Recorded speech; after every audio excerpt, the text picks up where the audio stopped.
कई लोगों को ये लगता है कि जहाँ पे न्यूक्लियर अटैक होता है वहाँ पे सारे लोग मारे जाते हैं, पूरा देश खत्म हो जाता है, पूरा शहर खत्म हो जाता है, सारे लोग मारे जाते हैं, लेकिन ये सच नहीं है।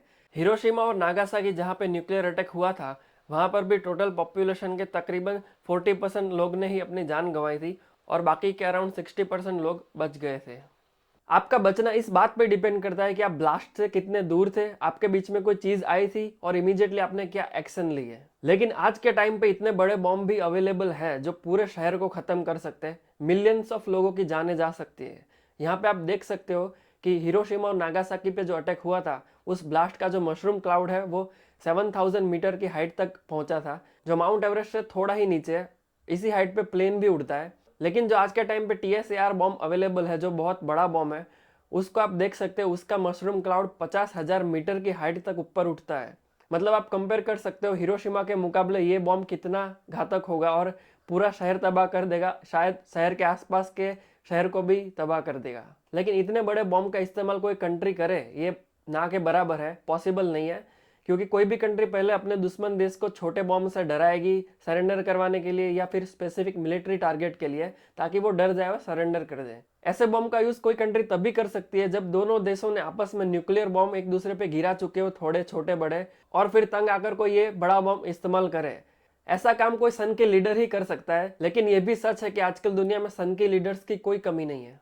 तो न्यूक्लियर ब्लास्ट छोटा होगा या बड़ा होगा भी या नहीं होगा, पॉसिबिलिटी है या नहीं, इन सब सवालों को साइड में रखते हुए भी हमारे मन में कई बार ये सवाल होता है कि अगर हमारे आसपास किसी एरिया में न्यूक्लियर ब्लास्ट हो तो हम उससे कैसे बचेंगे। तो इस वीडियो में आज हम यही देखेंगे कि हमारे आसपास अगर कोई ब्लास्ट होता है तो हम इससे कैसे बचें। तो सबसे पहले जहाँ पे न्यूक्लियर अटैक होता है वहाँ पे एक्चुअली ग्राउंड लेवल पे क्या होता है, लोग किस तरह और कैसे मरते हैं, ये सब हम देख लेते हैं, जिससे हमें सॉल्यूशन आसानी से समझ में आए। जैसे मैंने बताया कि बॉम्ब अलग अलग साइज और कैपेसिटी के होते हैं, तो यहाँ पे हम जो हिरोशिमा पे लिटिल बॉय नाम का बॉम्ब गिरा था उस कैपेसिटी और साइज के बॉम्ब को कंसिडर करेंगे आगे समझने के लिए। न्यूक्लियर अटैक में लोग मेन 3 तरीके से मारे जाते हैं, ब्लास्ट, रेडिएशन और हीट से। सबसे पहले यहाँ पे हम लेते हैं ब्लास्ट। ब्लास्ट होने के साथ ही उसमें से इतनी तेज रोशनी निकलती है कि वो आपको 1-2 मिनट के लिए अंधा कर देगी। मतलब 1-2 मिनट के लिए आप कुछ नहीं देख सकोगे, इतनी तेज रोशनी होगी।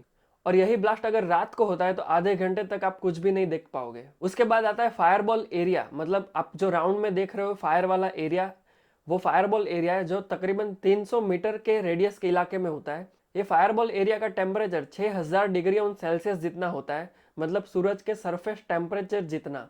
मतलब उस एरिया में जो भी चीज होगी जल के राख हो जाएगी। अगर कोई इंसान उस 300 मीटर के रेडियस वाले इलाके में है तो उसका बचना ऑलमोस्ट इम्पॉसिबल है। अब जैसे ही ब्लास्ट होता है उसके साथ with in second shock wave create होता है। ये शॉक वेव इतना स्ट्रांग होता है कि आसपास की सारी चीजों को तहस नहस करते हुए आगे बढ़ता है। ये आग नहीं होती बल्कि सिर्फ एक इम्पैक्ट होता है, हाई प्रेशराइज। जैसे कि आपने रिसेंटली एक एक्सप्लोजन में देखा होगा लेबनान में जो हुआ था केमिकल की वजह से।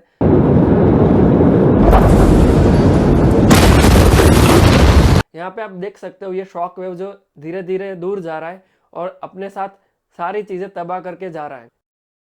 ये जो लेबनान में जो एक्सप्लोजन हुआ था वो हिरोशिमा के कंपेयर में 20 गुना छोटा था।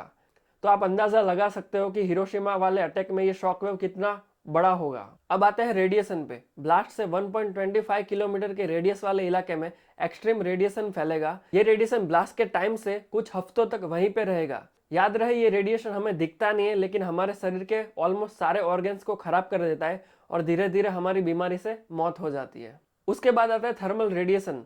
ब्लास्ट से 1.5 किलोमीटर के रेडियस वाले इलाके में इतनी एक्सट्रीम हीट फैलेगी कि आप जल जाओगे। मतलब आपके शरीर का जो भी हिस्सा बॉम्ब की साइड होगा वो सारा हिस्सा आपका जलने लगेगा। आप कितने जलेंगे ये डिपेंड करता है आप ब्लास्ट से कितने दूर थे और कितने डायरेक्ट एक्सपोजर में थे। उसके बाद होता है फॉल आउट। जैसे कि आपने देखा ब्लास्ट के बाद ही इमीडिएटली एक मशरूम क्लाउड क्रिएट होता है। मतलब सारे रेडियो एक्टिव पार्टिकल्स, मटेरियल जो भी होते हैं गर्म होने की वजह से हवा में धुएं के साथ ऊपर उठते हैं और वो 20-25 मिनट बाद ठंडे होने के बाद धीरे धीरे नीचे गिरना शुरू होते हैं।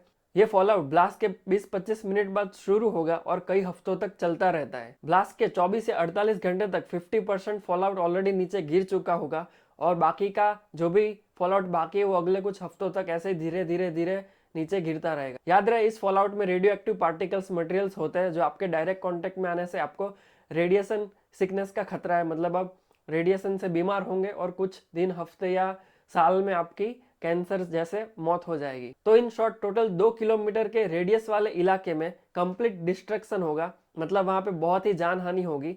और उसके बाहर वाले इलाके में भी कुछ किलोमीटर्स तक हीट, रेडिएशन और काफी सारे जानहानि मॉडरेट टू लाइट लेवल के हो सकते हैं। लेकिन ये तो बात थी लिटिल बॉय नाम के बॉम्ब की जो हिरोशिमा पे गिरा था, उसके साइज की। लेकिन उसकी जगह अगर TSAR बॉम्ब गिरता है तो यही रेडियस आप बढ़ा दो 100 किलोमीटर तक, मतलब 200 किलोमीटर के डायमीटर वाले इलाके में कंप्लीट डिस्ट्रक्शन होगा, मतलब बहुत जानहानि होगी, मिलियंस ऑफ लोग मारे जाएंगे। तो अब हम आते हैं हमारे मेन पॉइंट पे कि न्यूक्लियर अटैक कैसे सर्वाइव करे। इसको हम 2 पार्ट में डिवाइड कर देंगे। न्यूक्लियर अटैक होने से पहले आपको क्या करना है और न्यूक्लियर अटैक होने के बाद आपको क्या करना है। तो सबसे पहले लेते हैं न्यूक्लियर अटैक होने से पहले आपको क्या करना है। यहाँ पे आपको सवाल होगा कि हमें कैसे पता चलेगा कि न्यूक्लियर अटैक होने वाला है। अब इसमें 2 पॉसिबिलिटीज है, या तो आपको कुछ दिन या घंटों पहले पता चले या फिर कुछ मिनट्स पहले ही पता चले कि न्यूक्लियर अटैक होने वाला है। तो काफी पहले पता चलना को हम प्रेडिक्ट करना भी कह सकते हैं। अगर आपके कंट्री की वॉर किसी और कंट्री के साथ चल रही है, बहुत ही एग्रेसिव वॉर चल रही है, दोनों में से कोई भी लीडर झुकने को तैयार नहीं है, दोनों में से कोई भी लीडर समझौते के लिए तैयार नहीं है, दोनों में से कोई भी युद्ध को टालने की कोशिश नहीं कर रहा है, दोनों में से कोई भी सरेंडर नहीं कर रहा है, दोनों जिद पे अड़े कि हम जीतेंगे या फिर मरेंगे, कुछ भी हो जाए, और दोनों में से कोई भी आम आदमी की नहीं सोच रहा है यहाँ पे, तो ये एग्रेसिव वॉर आगे जाके न्यूक्लियर अटैक का भी रूप ले सकती है। तो आप यहाँ पे मान के चलिए कि यहाँ पे न्यूक्लियर अटैक होगा, क्योंकि कोई भी एक कंट्री सामने वाली कंट्री को सरेंडर करवाने के लिए, डराने के लिए न्यूक्लियर अटैक कर सकती है। तो यहाँ पे मान के चलिए कि न्यूक्लियर अटैक होगा। तो अगर आपने मान ही लिया तो सबसे पहले आप कंट्री छोड़ दीजिए अगर पॉसिबल है तो। अगर प्लेन में टिकट्स अवेलेबल नहीं है, प्लेन कैंसिल हो गए हैं, तो सबसे बेस्ट तरीका है कि आपके शहर से कहीं दूर गांव में चले जाए जरूरी सामान लेके। वहां पे आप किसी से हेल्प भी मांग सकते हो रहने के लिए, अगर कोई होटल अवेलेबल है तो वहां रहिए, या फिर वहां पे कोई कम्युनिटी हॉल है तो वहां पे शेल्टर लीजिए।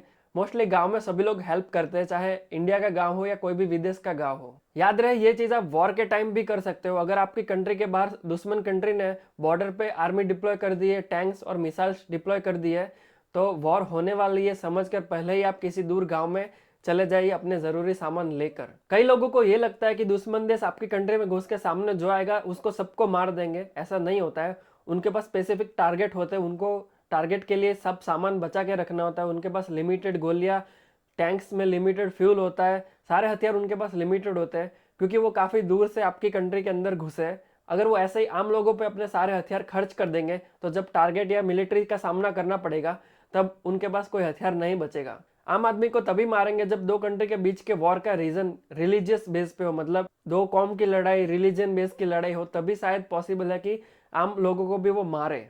लेकिन मोस्टली वॉर का रीजन जियोपॉलिटिकल रीजन ही होता है या फिर सिक्योरिटी का रीजन होता है, जिनमें उनका टारगेट सामने वाली कंट्री का लीडर होता है और उनकी गवर्नेंस को कंट्रोल में लेना होता है। तो आम आदमी को जानबूझ के मारेंगे इसकी पॉसिबिलिटीज बहुत कम है। आम आदमी मर सकते हैं अगर दो मिलिट्री ग्रुप्स के बीच में फायरिंग हो रही है और आप कहीं आसपास हैं, तो आप शायद उसकी चपेट में आके मर सकते हैं।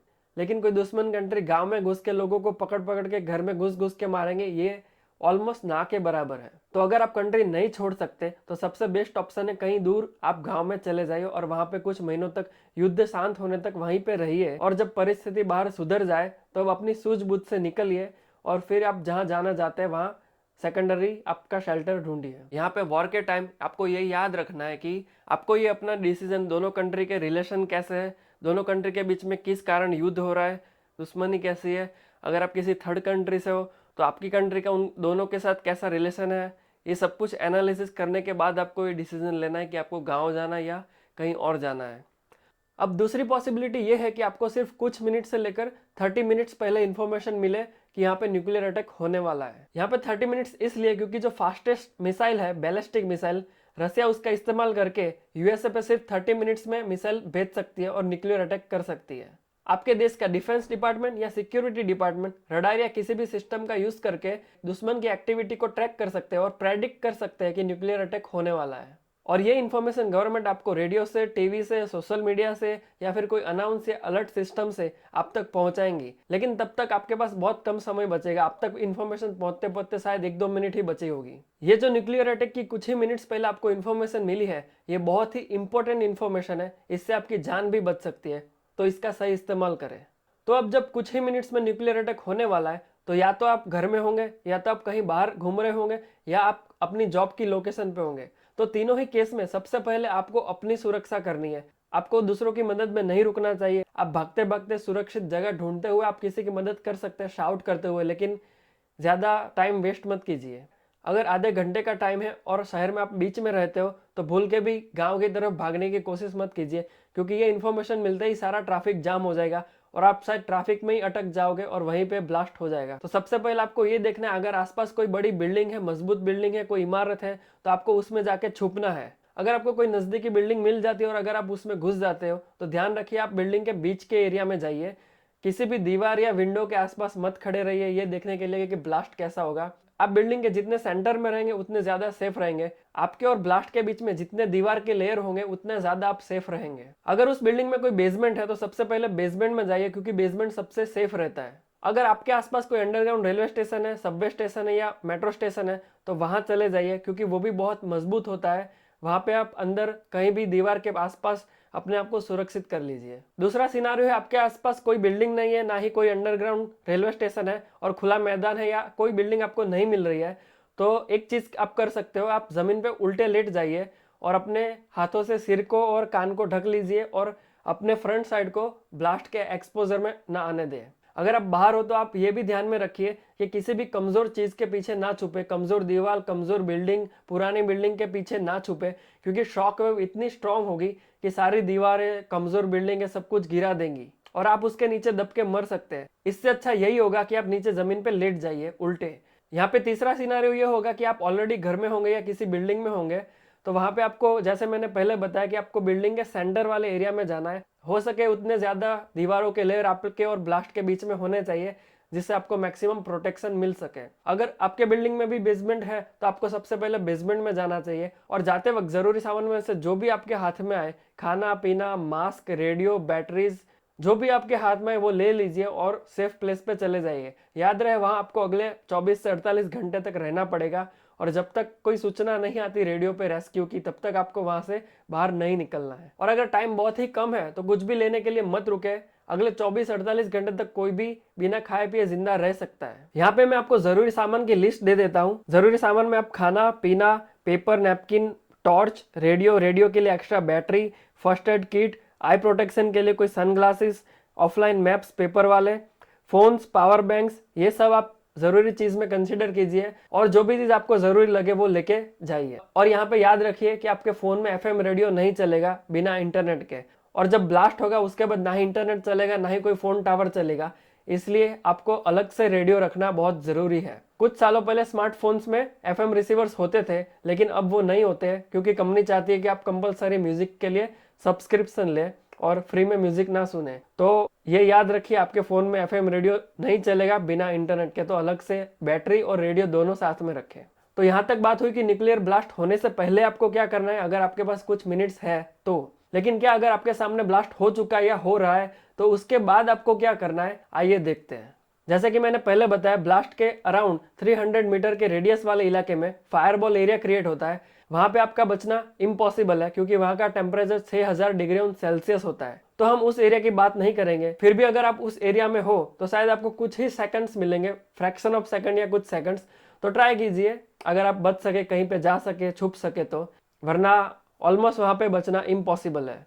तो जैसे मैंने कहा, जैसे ही ब्लास्ट होगा बहुत तेज रोशनी होगी, उस रोशनी से आपकी रेटिना पे इतना असर पड़ेगा कि आप 1 मिनट तक कुछ नहीं देख पाओगे, आपका विजन खत्म हो जाएगा। और अगर यही ब्लास्ट रात को होता है तो आधे घंटे तक आपको कुछ नहीं दिखेगा। आपको दिख रहा है या नहीं दिख रहा है, विद इन सेकंड एक शॉक वेव आएगी बहुत ही स्ट्रांग, जो सब कुछ तबाह करते हुए आएगी। तो आपको उस शॉक वेव से भी बचना है। तो अगर आप बाहर है ऑलरेडी अभी भी, तो आप सबसे पहले जमीन पे लेट जाइए, जैसे मैंने पहले कहा। और अगर आप अंदर पहुंच चुके हो विद इन सेकंड इतने टाइम में, तो जितना हो सके उतना बिल्डिंग में सेंटर वाले एरिया में जाइए। अगर आप कार के अंदर है तो कार के बाहर निकल के जमीन पे उल्टे लेट जाइए। अगर आपकी कार बहुत दूर है तो कार के अंदर ही रहिए और नीचे झुक जाइए और अपना सिर अंदर करके अपने आप को कवर कर लीजिए। तो शॉक वेव जानने के बाद अगर आप जिंदा हो, बच गए हो, तो आगे आपके जिंदा रहने के थोड़े से चांसेस है, क्योंकि अब आपको बचना है हीट से, रेडिएशन से और फॉलआउट से।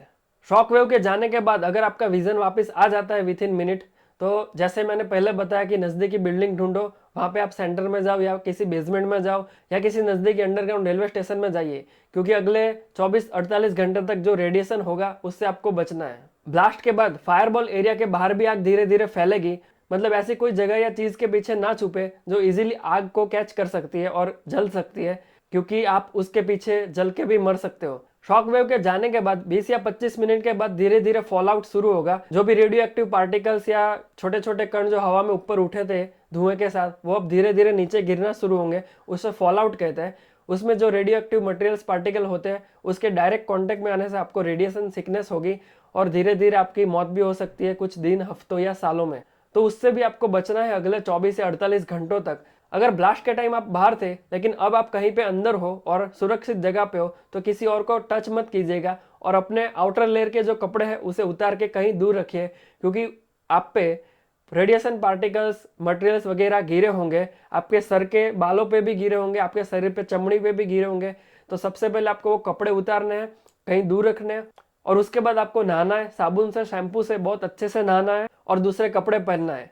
आप ब्लास्ट के टाइम अंदर से, बाहर से, कहीं पर भी हो, लेकिन आप ये याद रखिए अपने हाथों से अपने आंखों को, मुंह को, नाक को कहीं पे भी मत छूइए, किसी और को भी मत छूइए, क्योंकि हर तरफ रेडिएशन फैला हुआ होगा, आपके हाथों पे भी हो सकता है। तो सबसे पहले आप नहाइए अगर पॉसिबल है तो, और सिर्फ हाथ धोना पॉसिबल है तो हाथ धोइए। ये radiation alpha radiation, neutron radiation और आयोनिक रेडिएशन हो सकता है।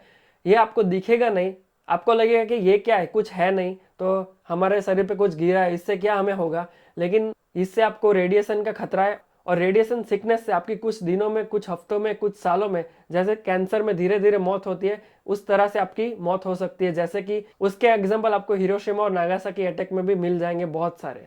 इस रेडिएशन से बचने के लिए आपको 3 चीजें ध्यान में रखनी है। रेडिएशन फैलाने वाली चीज के पास जितना हो सके कम समय बिताइए। रेडिएशन फैलाने वाली चीज से जितना दूर हो सके उतना दूर जाइए। तीसरा, रेडिएशन और आपके बीच में कोई ऐसी चीज लाइए जो एज ए शील्ड काम करे और आपको प्रोटेक्ट करे। अब सब कुछ थम जाने के बाद अगले 24-48 घंटे तक आपको जहाँ पे हो वहीं पे रहना होगा, सुरक्षित जगह पे। रेडियो पे कंटिन्यूस आपको न्यूज़ सुननी है। अगर कोई गवर्नमेंट की तरफ से सजेशन या रेस्क्यू प्लान आपको सुनाया जाता है तो आपको वो फॉलो करना है 24 से 48 घंटे के बाद। अगर कोई नहीं आता है, कोई न्यूज़ नहीं आती है, तो 48 घंटे के पहले आप वहाँ से बाहर मत निकलिएगा, क्योंकि अगले 48 घंटे तक जो फॉल आउट होगा वो 50% तक गिर चुका होगा और बाकी का जो फॉल आउट है वो अगले कुछ दिनों या हफ्तों तक चलेगा। तो जो फर्स्ट 48 आवर होते हैं वो बहुत ज़रूरी होते हैं। उस टाइम पे आपको बचाना है खुद को कहीं पे भी अंदर छुप के। तो मान लो कि अगले 48 घंटे तक आप जीवित रहे और उसके बाद आपको क्या करना है कि आपको वेट करना है रेस्क्यू टीम का। तो रेस्क्यू टीम अगर आएगी तो आपको बाहर निकालेगी और वो जो रेडिएशन वाले इलाका है पूरा ब्लास्ट का, उससे आपको बाहर लेके जाएगी और आपको बाहर ही रहना पड़ेगा कुछ हफ्तों तक। और जब तक गवर्नमेंट आपको क्लियरेंस ना दे तब तक आपको उस एरिया में नहीं जाना है। तो ओवरऑल आपको 3 चीज़ों का ध्यान रखना है: गेट इनसाइड, स्टे इनसाइड और स्टे ट्यून। तो ये सारे थे न्यूक्लियर अटैक में बचने के तरीके, जो मैंने बहुत ही शॉर्ट में बताया। बहुत ही डिटेल में सब कुछ कवर नहीं किया है। बहुत सारे सिनारियो हो सकते हैं, आप कहीं पे भी हो सकते हो। तो अगर आपको डिटेल में जानना है तो आप न्यूक्लियर ब्लास्ट की एडवाइजरी को भी पढ़ सकते हो ध्यान से। और अगर आपको जानना है हिरोशिमा और नागासाकी में क्या हुआ तो आप इंटरनेट पर सर्च कर सकते हो। हिरोशिमा और नागासाकी के आर्काइव्स में जाके आप पुराने फोटोज देख सकते हो कि वहाँ पे कैसा डिस्ट्रक्शन हुआ था और अंदाज़ा लगा सकते हो कि आपको किस तरह से बचना है।